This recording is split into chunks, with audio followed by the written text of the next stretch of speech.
Man, the TV looks good. I got food on my face. All right, can you see me in there? Yep. Oh, no, not mine. Go ahead. Okay. All right, so I want to take a second just to introduce our speaker. Mark Weber is a great friend of mine. We've got to know each other, what, through networking, Through right? networking, Through yeah. this particular networking group. And Mark is actually the founder, or one of the founders of Richardson Plano Networkers. And as I told him a few times, this group has great bones. And one of the reasons why I've invested a lot of time and work with the group myself is because not only the opportunity to learn from Mark, but also we've assembled a great group of people, a great model, and I just think that he has a lot to share. He's an example of what you could do from things that you've learned in one of these networking meetings. Mark's been networking now, use that kind of as your primary source for building your business for 9 years, right? And Weber Computer Services, he founded the company. If you ever wanted to say, how do I start a business and then build it based upon word of mouth or networking, this is a guy you want to talk to. So, like I said, very proud and very excited for the opportunity here to have Mark Weber share with us his learnings, what to do, what not to do. If you're not successful in networking or it hasn't worked for you, this is why he's here. So with that, Mark Weber.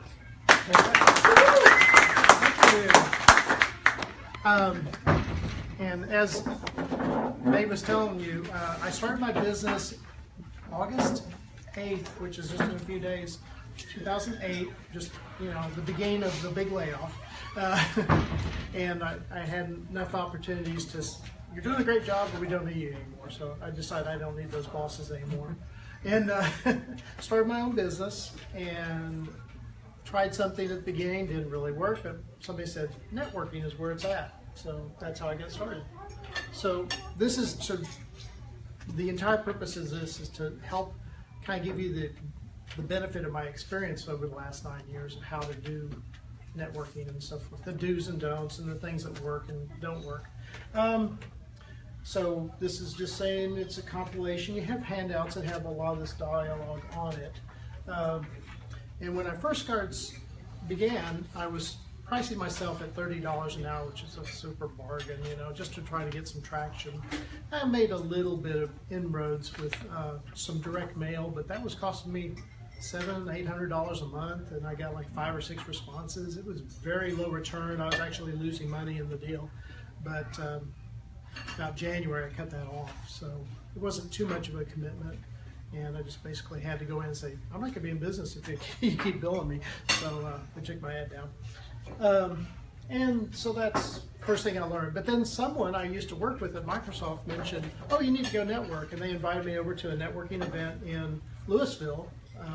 It's kind of a drive for me, but that's where I got my feet wet and learned what networking was about. It's basically about building relationships where you go.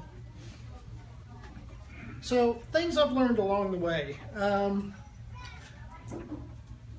You want to be prepared. I'm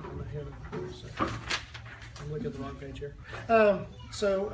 You want to be presentable. You only get one chance to make first impression.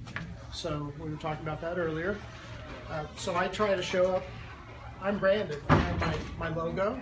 I got my name tag. Thank you, Linda. And I try to usually be in either Dockers or jeans. Depends on if I'm under desks a lot that day, is which one I'm wearing. But be presentable. Always have business cards on you. How many? Say everyone carry about 6 to 8 business cards every day. Yeah, that should be your goal, to give those out every day, so that you don't run out when people ask for them. That's kind of my compliment when I get to the end of doing a good job for somebody for the first time. If they ask me for my business card, I know I did a good job. So always have those business cards available. Keep them up to date and so forth with correct information. I could show you some examples of some that people showed up and they had to handwrite the little handwritten business card that got turned in for the event, and I'm like, maybe you shouldn't have come this week. Maybe you should have waited a week and got some. It's always better to show up than not at all. Well, Granted, but we're back to the first impression thing. So if you didn't know this, I do make a compilation of the business cards that I try to show at the beginning of the meetings. And I think there was one in this group. But it was a handwritten one. I know it's in the other one. Here's one. What's he do? I don't know. He's got a Gmail account. Very unprofessional. I mean, it's okay to have one, but domain names are about $12. So, you know, a little bit of investment would make me know what he does. As it is right now, I can't remember. He's a roofer. He is, that's right. But, you know, I haven't seen him back to the meeting to get his real card. So that's what I have when we He's do. not a roofer anymore. No, He might you're not busy be. right now. He could be on the roof and not out marketing. But that's kind of one of my pet peeves. And so I'll just go ahead and just, you know, readable. You've probably met her here. Phone numbers easily readable. This becomes more important as I age, where you can read the information, you know what they do. If you have the room or if you have a nice photo, put the photo there or your logo. That's always good. This is somebody, they use both sides of their, and I'm trying to discourage that because a lot of times they'll just make photocopies of the cards. If you can put all your vital information on one side, that's important. There's some others. There's one with the picture and so forth. But each one, the more readable it is, the more it stands out and stands in your, and if you have a photo with it, it helps them keep the name with the face. So just a few examples there. Thank you. So things I've learned. The business cards is kind of one of my pet peeves. You know, your name, name of business, contact phone number, photo or logo. Additional things to remember. We had somebody do this yesterday to us. They showed up late to the meeting. They were about 10 minutes late. They went through the meeting and they left early. It's like a church. Why'd you come? You need to, you know, plan, you know, appropriate time for the meeting. And a lot of good business takes place after the meeting when you get a chance to chat with people, find out more information, or set up a one-on-one. And if you left early, we didn't get a chance to do that. So don't crimp it too much. I've had, you know, a doctor's appointment or something I had to leave, but that's more the exception than the rule. That's like once in a blue moon. Have your 30-second speech prepared and timed. I know I try to vary mine a lot, but I keep in mind that 30-second time frame, and if I hear that somebody ring a bell or click on a glass, I wrap it up real quick and sit. So I may not even throw my slogan in at the end. I just, you know, it's important to keep respect everybody's time. Pick a meeting that matches your target audience. Most of the meetings I'm involved with are small business owners. They meet in various parts of the city. I'm involved in the North Dallas Chamber, the East Dallas Chamber. I've been to a few ribbon cuttings recently that were well attended. You get a chance to meet other people in those. This group, I've got another group that meets Wednesdays and Fridays. It's earlier in the morning. I have a really good group that meets on Thursdays. It's about we had 63 people yesterday. But again, every one of them are small business owners.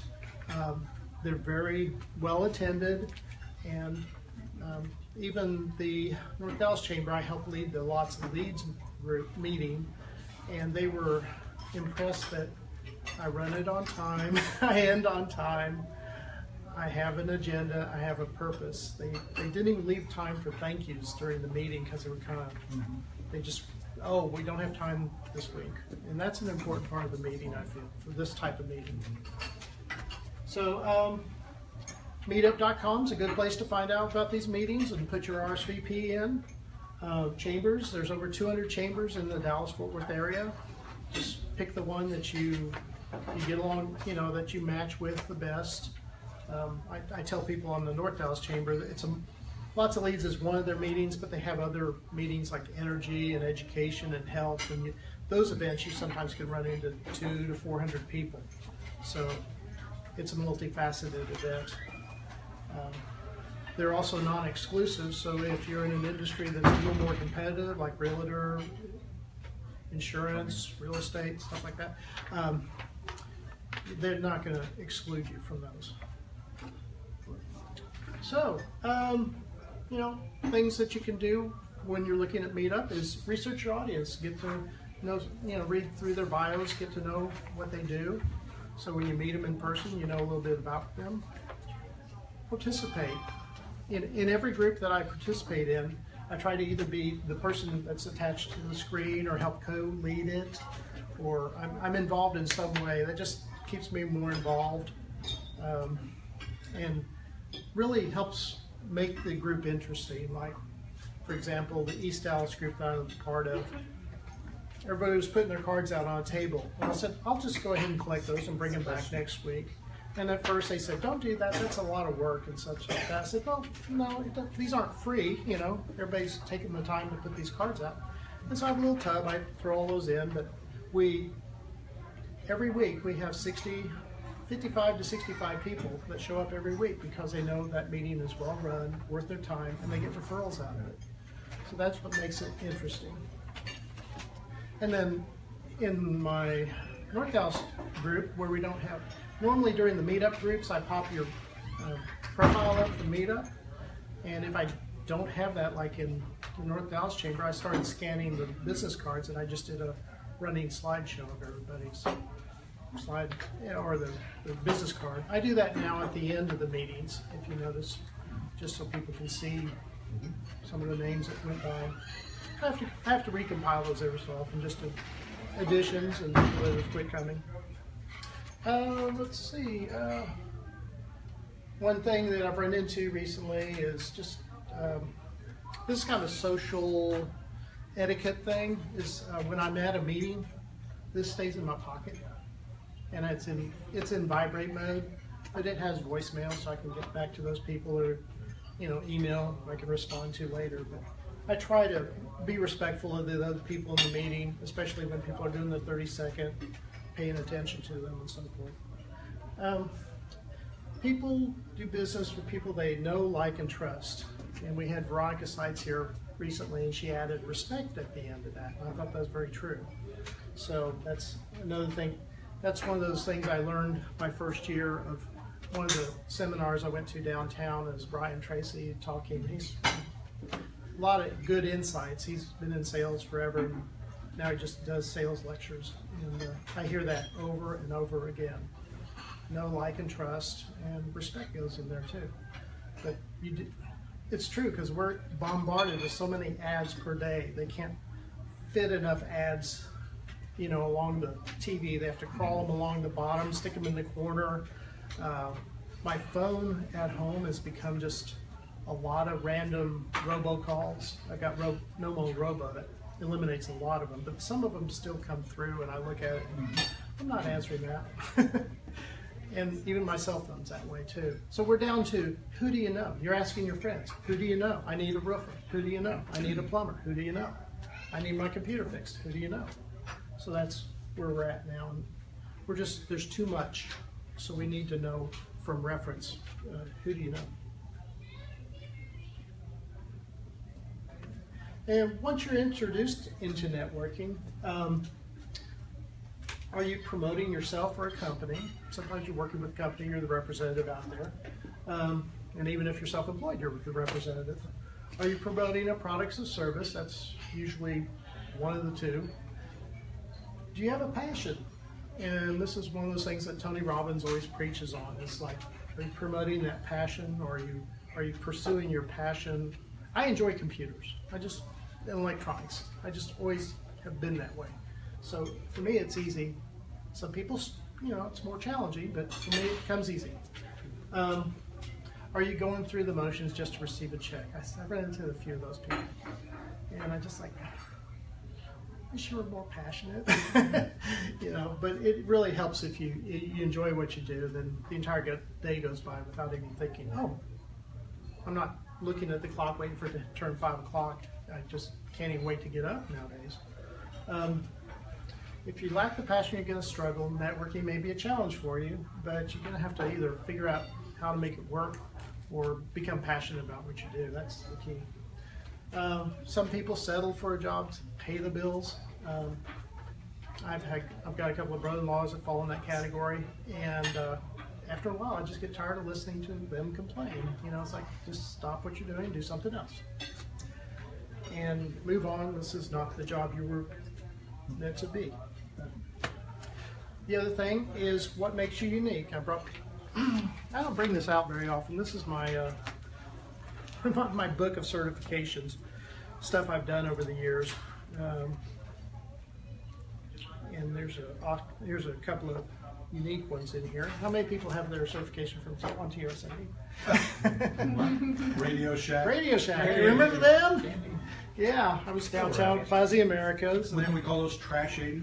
Yep. Yeah, but some of those are really well built. And then I worked with Commodore. You've heard of them. Yep. So I was the regional merchandising manager for Texas, Oklahoma, Arkansas, and Louisiana. So I was the one guy that was hired by Commodore to go around store to store and make sure stuff was working when you walked in. And somebody left this behind in their desk, so I took it back. I started into support at Baylor Hospital. The title was, we need somebody to answer the phones. It wasn't even called tech support yet. So I got hired to do that because I could speak English and I didn't speak in a lot of acronyms, jargon. I went to work for another company called Stream, and we supported, I got over the help desk portion. There were different contracts with the help desk, and we supported everything that they sold. So this entire list of software, which actually boiled down to about 8 products that people would call in on.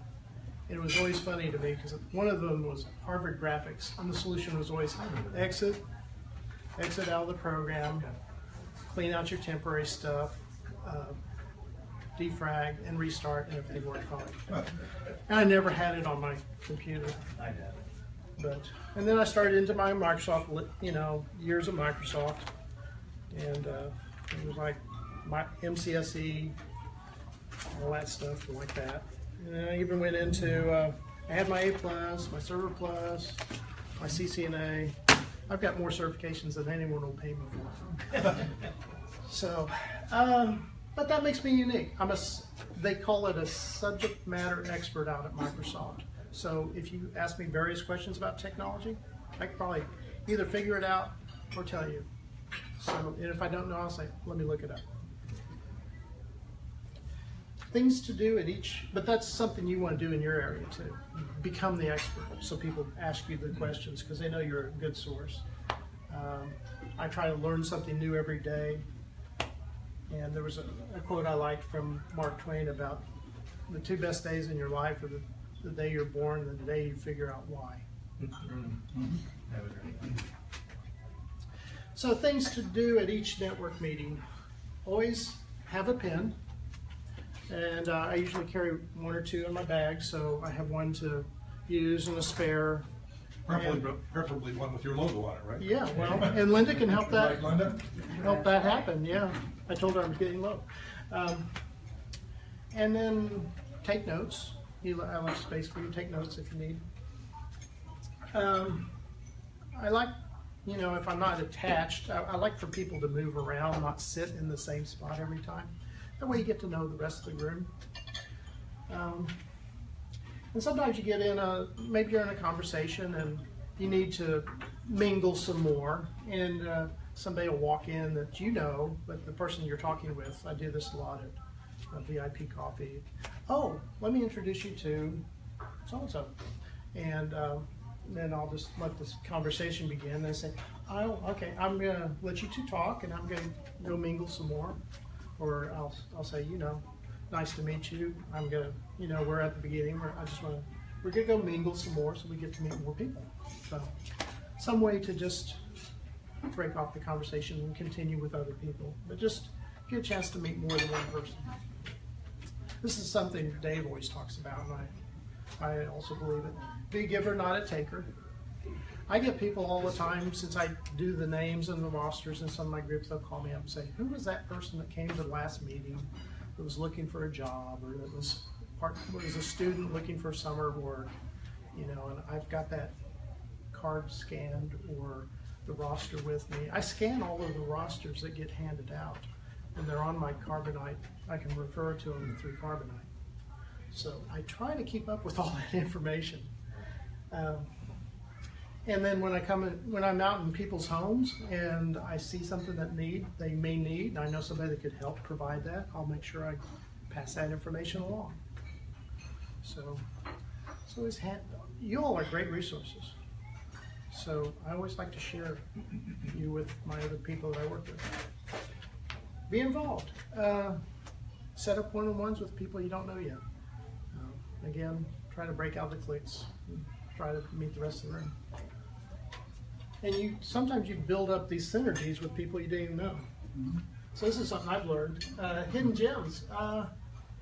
Sometimes my competitors become good referral sources for me because they may focus on business only, and I do home computer repair, and they don't want to get into that area. And for me, it's great because they're quick, thankful, write a check, lather, rinse, repeat. You know, it's wonderful. There's no invoicing, waiting for it to get paid, and all that stuff. I had another gentleman that I helped early on that was at my church. He was out of work, had like a Windows 98 machine back in the day, and I was like, well, here, let me help you. I don't know if I gave him one that had XP or helped him get up to Windows XP, but that enabled him to get a job. And then from that, I could count probably 10 or more referrals that he's given me. So it's just been an endless supply. You try to give, but then it comes back too. Well, I get a lot of quick questions. So that's everybody's favorite phrase. Can I ask you a quick question? And that turns into countless referrals.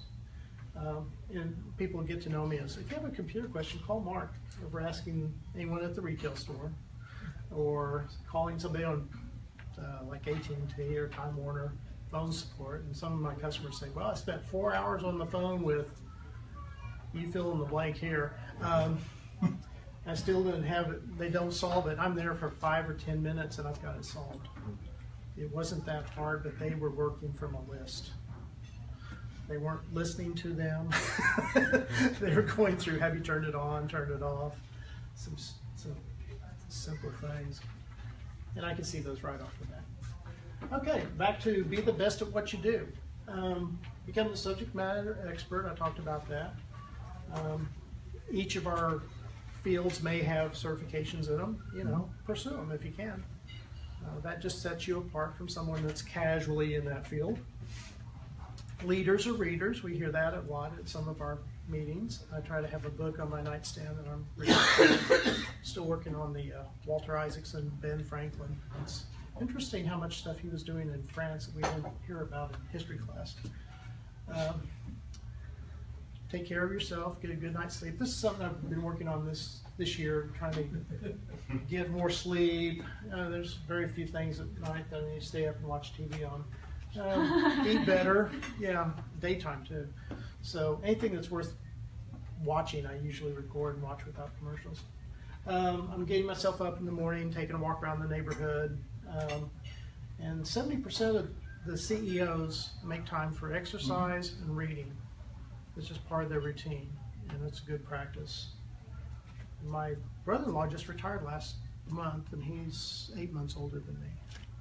But he had worked himself up to vice president and executive vice president at Chevron, so he's set. He is set. He has 3 homes, and now the decision, where are you going to live?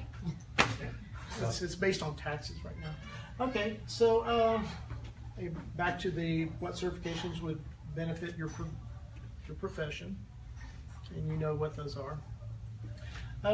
So the takeaways. This is something I preached all the time when I was at Microsoft. They couldn't follow any of these rules. When I have a meeting, I try to make sure we always start on time. I want you out on time. I respect your time too. We have an agenda on the rosters that we hand out. There's an agenda back there that we're trying to adhere to and keep you on time. and have a purpose. If there's really not a reason to meet, skip it that week. You know, if it's a holiday or something, we're not going to meet. You know, we're just be smart. Or if it's severe weather or something, you know, that's we don't have it here, but if there was flooding or something like that, respect people's time and let them. That goes a long way in them coming back. And if you attend a good network meeting, invite others. Tell them about the good ones you found out about, and that helps them find the ones that they need to be involved with. We were doing that earlier, just sharing the wealth. One-on-ones, we've talked about those, about not turning those into sales events. A good indicator of a good group is when you see guests, and you want to see some guests. You don't want to see the same people every week, week after week. You want additional people to join you and to seek you out. That's just a sign that you have a good meeting, and those people are people you want to take an interest in and get to know in the one-on-ones. And then find out how you can be what becomes that. So these referrals are not to, I mean, the one-on-ones are not to build, or not to do a sales presentation. That's the number one sin. You want to get to know them. Is this somebody I trust? Is this somebody I have some commonality with? Is this something I share some experiences with? Maybe I've run into people who went to the same college I went to, grew up in the same town. I ran into one customer, she grew up 3 blocks from where I grew up. Just around the corner. About 10 years in difference, but oh yeah, I could have walked to your house from where I live. So see what you have in common with them, where they're from, why they do what they want to do, what motivated them to get into that business, the family life when they're not working, what they like to do. And I kind of have a rule, if a one-on-one turns into a sales presentation, I'll just say, I'm done, and I get up and leave. And you're welcome to do the same, because it's not supposed to be that. If they want a sales presentation, they need to tell me up front, and I need to be interested and acknowledge that, but I don't do that. It's like spam. Yeah, it's like spam. It's not what I'm here for. Spam tastes good. Yeah, popular. It's very popular in Hawaii. Okay, over time, the things you can do to fail. The people that show up once, gather business cards, and want to spam everybody. Yeah, that's a losing thing. Don't do that. We'll even invite you not to come back if you do that. They show up once or twice. They don't really have a clear message when they get up to do the 30-second. They don't know what to say. But the question we all have to answer when we're doing that is, why us? You know, I do computer repair. You may know somebody else that does computer repair.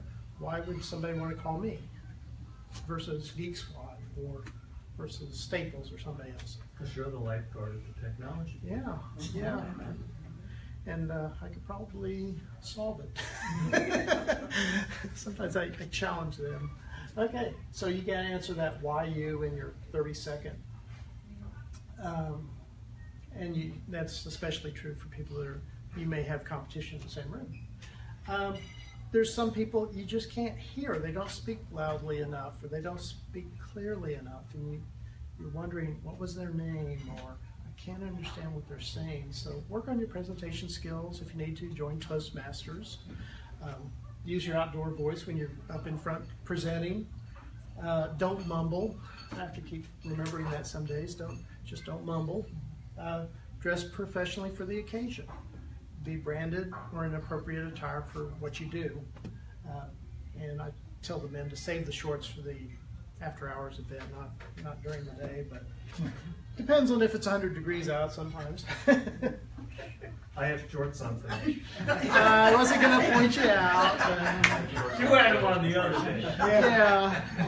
Well, sometimes your profession needs it, especially in this weather. So I said appropriate for your profession. So. Here's another. There's my day off. Yeah, it's Friday. Bad business card appearance. That's, we kind of went through that, showing you readable fonts, please. Readable, especially. Don't get real creative with background colors and colors it, it just kind of blends in, and if you were to photocopy it, it all comes out gray. You can't even read it. So keep that in mind. I always point to, you know, if you can, get a domain name. My gosh, they're cheap. Cost you like $12 a year. And then it makes it look more professional. It's you have full control over it. And I'm not trying to figure out this week, somebody's got a Yahoo account. Yahoo's in splits or being acquired by Verizon and being shunned by AT&T, so I don't even know how to change it right now. I've tried a couple things, it's not working. No website, email, or social presence. Jenna, would you like to say something about that?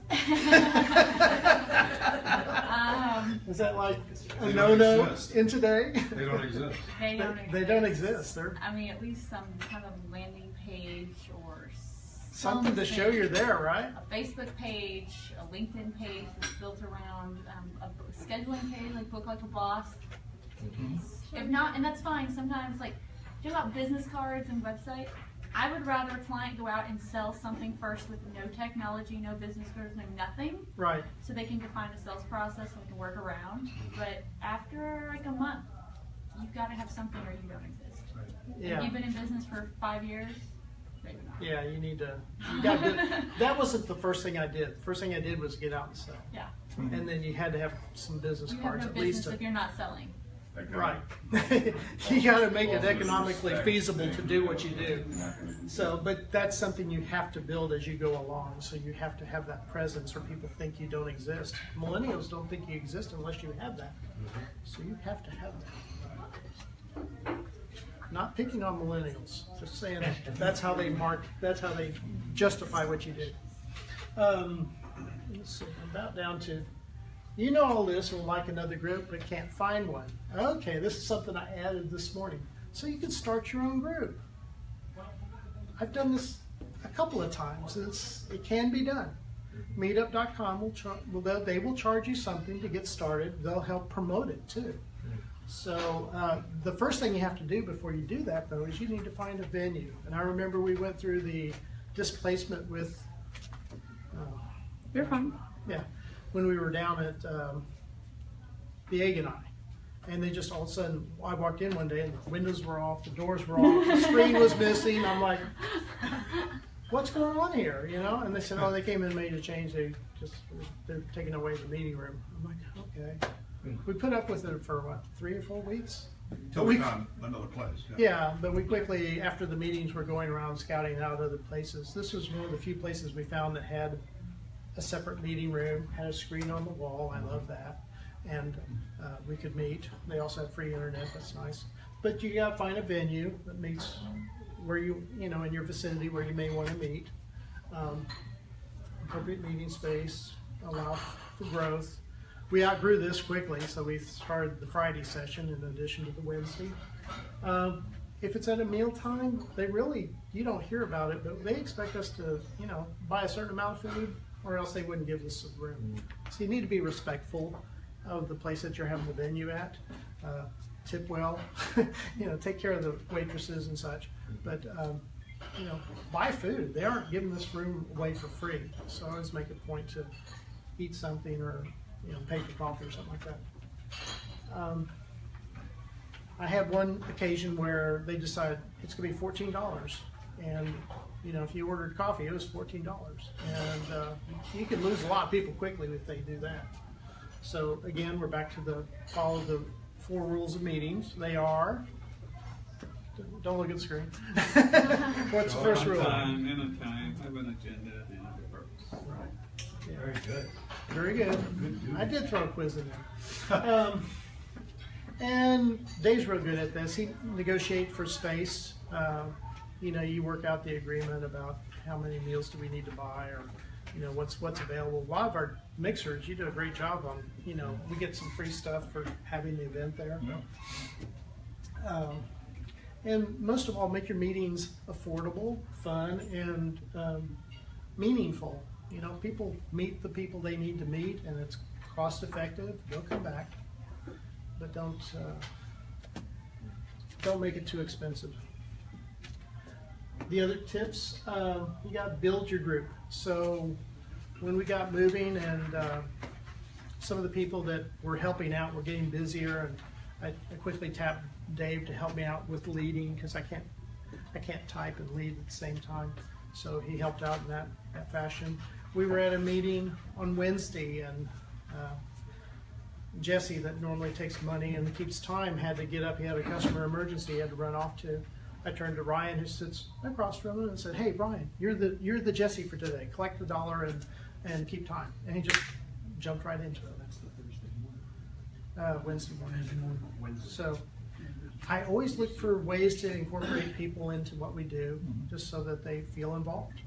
So don't be afraid to delegate. That's a management thing. So another meeting one time was a meeting that fell apart. They couldn't start on time. They always ran long. They were just wandering all over the place, and no one was actually leading. Or one leader would be there one week, and another leader would be there the next week. There was no continuity, and the low attendance caused the restaurant to say, "Hey, we can't have you here anymore. We've booked another group that wants to meet here." And so they just that group folded. So you got to be respectful of the venue. You got to make it meaningful to the people. But I think it's a good marketing, good way to build your business. Why network? You're like family to me. I gotta say that. You all are like family. I look forward to seeing each of you every time I come. I appreciate getting to know what motivates you, how your independent mindset that makes you a small business. I don't have that association now with people that are in W-2s because I just show up for the check. And things I've learned about small businesses is we're more involved with, doing more than what the bigger companies can do. We have a personal interest in customer satisfaction, and some companies don't care. They don't even talk about it. And it's like, what makes them your customer then? You got to make them happy. My best corporate weekly meeting is never as good as these meetings. These are fun.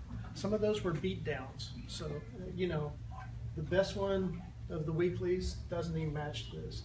They became negative, and it was a pain to go to. And a lot of times we didn't even need to have it, but they had to. It was on their schedule to have a weekly meeting with their subordinates.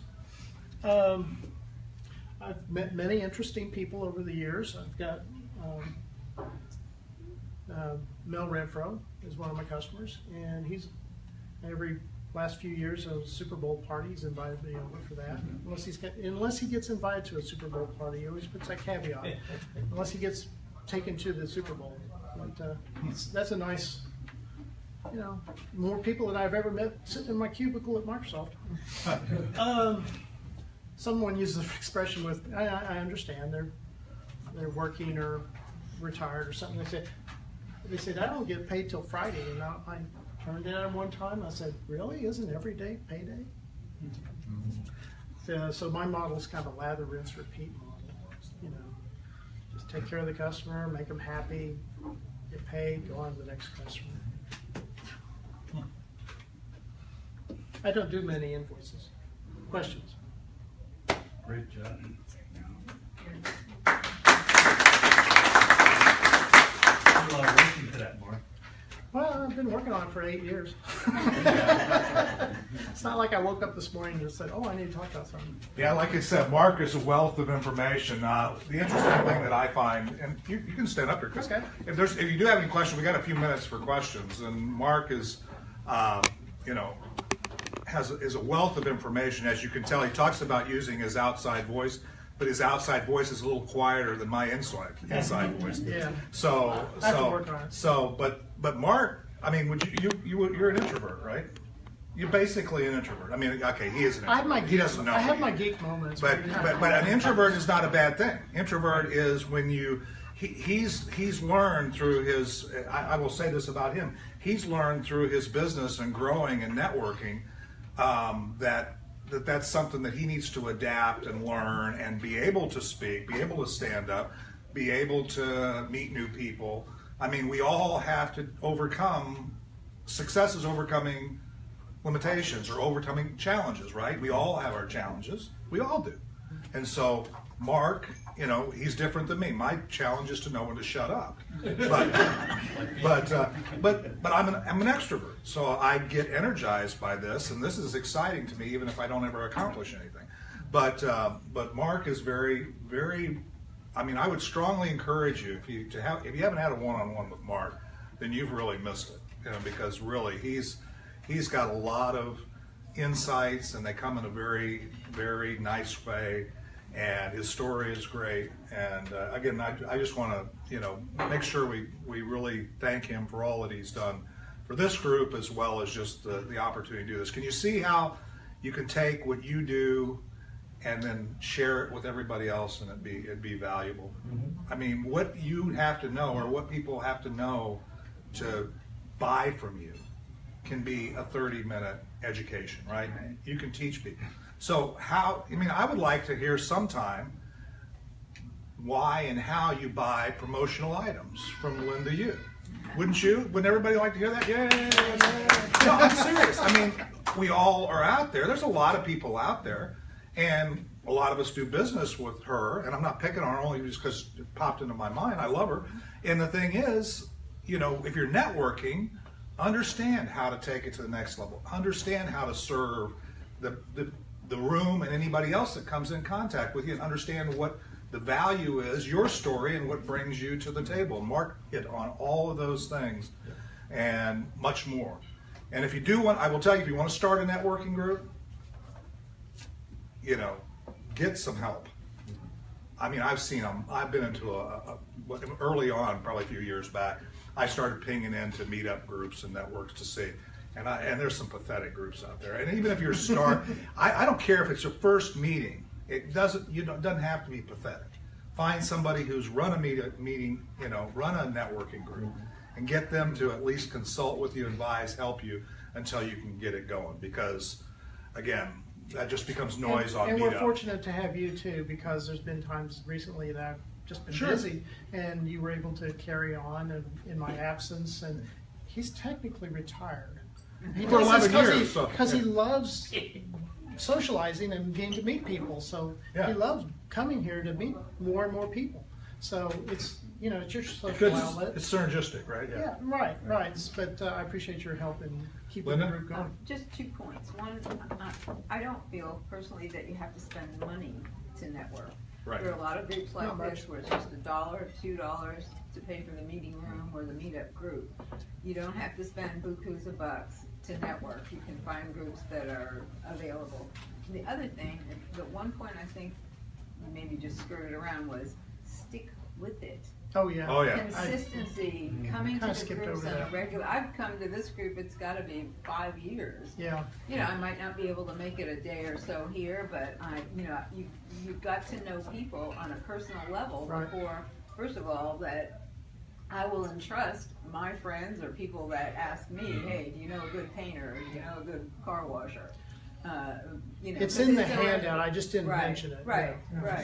But consistency, so that we get to know, like, and trust you and respect you, is really important. You can't just flit in, expect referrals, and flit out again. It won't. Yeah, it doesn't work in any group. No.